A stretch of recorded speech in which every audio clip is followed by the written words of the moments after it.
Now Pashur, the son of Immer, the priest, who was also chief governor in the house of Jehovah, heard that Jeremiah prophesied these things. Then Pashur smote Jeremiah the prophet and put him in the stock that were in the high gate of Benjamin, which was by the house of Jehovah. And it came to pass on the tomorrow morning that Pashur brought forth Jeremiah out of the stocks. Then said Jeremiah to him, Jehovah has not called your name Pashur, but Magor Misabib. For thus says Jehovah, behold, I will make you a terror to yourself and to all your friends, and they shall fall by the sword of their enemies, and your eyes shall behold it. And I will give all Judah into the hand of the king of Babylon, and he shall carry them captive into Babylon, and shall slay them with the sword. Moreover, I will deliver all the strength of this city, and all the labors thereof, and all the precious things thereof, and all the treasures of the kings of Judah, I will give into the hand of their enemy. We shall spoil them, and take them, and carry them to Babylon. And you, Pashur, and all that dwelling in your house shall go into captivity, and you should come to Babylon, and there you should die, and should be buried there. And all your friends to whom you have prophesied lies. O Jehovah, you have deceived me, I was deceived. You are stronger than I, and I have prevailed. I am in derision daily, everyone mocks me.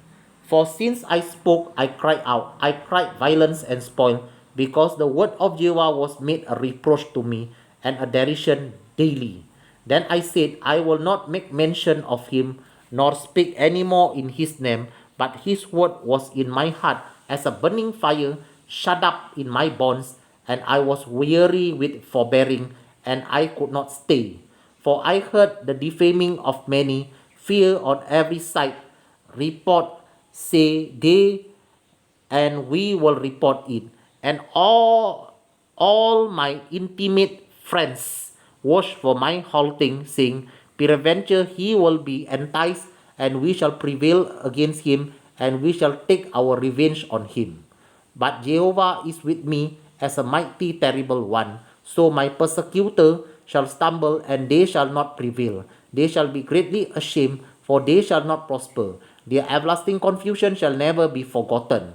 But O Jehovah of hosts, that trying the righteous and seeing the reins and the heart, let me see your vengeance on them. For to you have I opened my cause. Sing to Jehovah, praise you, Jehovah, for he has delivered the soul of the poor from the hand of evil doers. Cursed be the day wherein I was born. Let not the day wherein my mother bore me be blessed. Cursed be the person who brought tidings to my father, saying, a man child is born to you, making him very glad. And let that the people be as a chief which Jehovah overthrew and repented not, and let him hear the cry in the morning and the shouting at noontide, because he slew me not from the womb.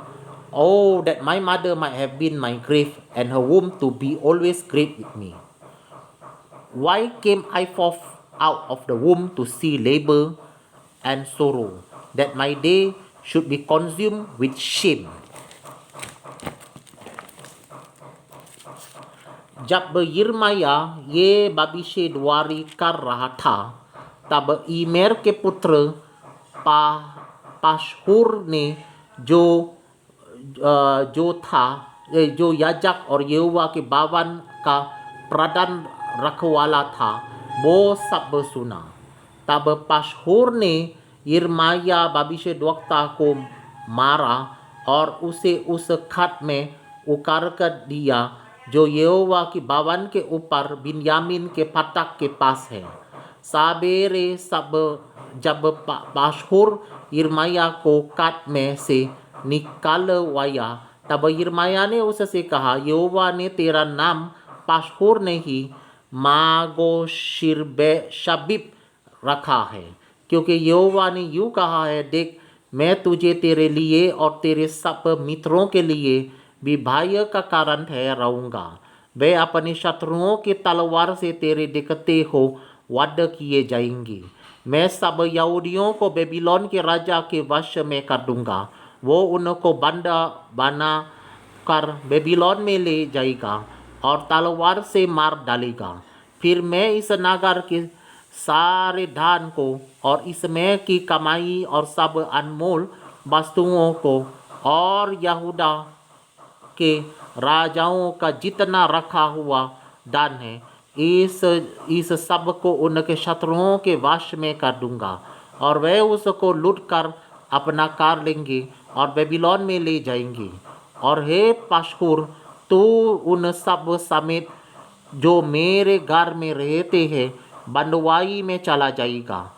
अपने उन मित्रों समेत जिनसे तूने झूठी भविष्यद्वाणी के तू बेबीलोन में जाएगा और वहाँ मारेगा और वो ही तुझे और उन्हें भी मिट्टी दी जाएगी। हे यहोवा, तूने मुझे धोखा दिया और मैंने धोखा खाया। तू मुझसे बलवंत है, इस कारण तू मुझ पर प्रबल हो गया। दिन भर मेरी हंसी उड़ाई जाती है, सब कोई मुझसे तथा करते हैं, क्योंकि जब मैं बातें करता हूँ तब मैं जोर से पुकार कर लाल करता हूँ। उपद्रव और उत्पत्त हुआ, हाँ उत्पत्त, क्योंकि यहोवा का भवन दिन भर मेरे लिए निंदा और तथा का कारण होता रहता है। यदि मैं कहूँ मैं उसकी चर्चा ना करूँगा, ना उसके काम से बोलूँगा, तो मेरे हृदय की ऐसी दशा होगी मानो मेरी हड्डियों में धड़कती हुई आग हो। और मैं अपने को रोकते रोकते थक गया, पर मुझसे रहा नहीं जाता। मैंने बहुतों के मुंह से अपनी निंदा सुनी है। चारों ओर भाई के भाई है। मेरी जन पहचान के सब जो मेरे ठोकर खाने की बात जो होते हैं, वे कहते हैं उसके दोष बताओ, तब तुम उनकी चर्चा फैला देंगे। कदाचित वो धोखा खाइए तो हम उस पर प्रबल होकर उससे बदला लेंगे। परंतु यहोवा मेरे साथ हैं, वो भयंकर वीरों के समान है। इस कारण मेरे सताने वाले प्रबल ना होंगे, वे ठोकर का कर गिरेंगे। वे बुद्धि से काम नहीं करते, इसलिए उन्हें बहुत लज्जित होना पड़ेगा। उनका अपमान सदैव बना रहेगा और कभी भूला ना जाएगा। हे सेनाओं के यहोवा, हे धर्मियों के परखाने वाले और हृदय और मन के ज्ञाता, जो बदला तो उनसे लोगों उसे मैं देखूं, क्योंकि मैंने अपना मुकदमा तेरे ऊपर छोड़ दिया है। यहोवा के लिए गाओ, यहोवा की स्तुति करो, क्योंकि वो दरिद्र जना के प्राण को कुकर्मियों के हाथ से बचाता है। श्रापित हो वो दिन जिसमें मैं उत्पन्न हुआ, जिस दिन मेरे माता ने मुझको जन्म दिया, वो धन्य ना हो। श्रापित हो वो जो जना जिसने मेरे पिता को ये समाचार देकर उसको बहुत आनंदित किया कि तेरे लड़का उत्पन्न हुआ है। उस दिन की दशा उन नगरों की सी हो जिन्हें यहोवा ने बिना दया ढा दिया। उसे सवेरे तो चिल्लाहट और दोपहर को युद्ध के ललकार सुनाई दिया, क्योंकि उसने मुझे गर्भ ही में ना मार डाला कि मेरी माता का गर्भाशय ही मेरी कब्र होती और मैं उसी में सदा पड़ा रहता। मैं क्या उत्पात और शोक भोगने के लिए जन्मा, और कि मैं जीवन में परिश्रम और दुख देखूं और अपने दिन नमदराई में व्यतीत करूं। Alright.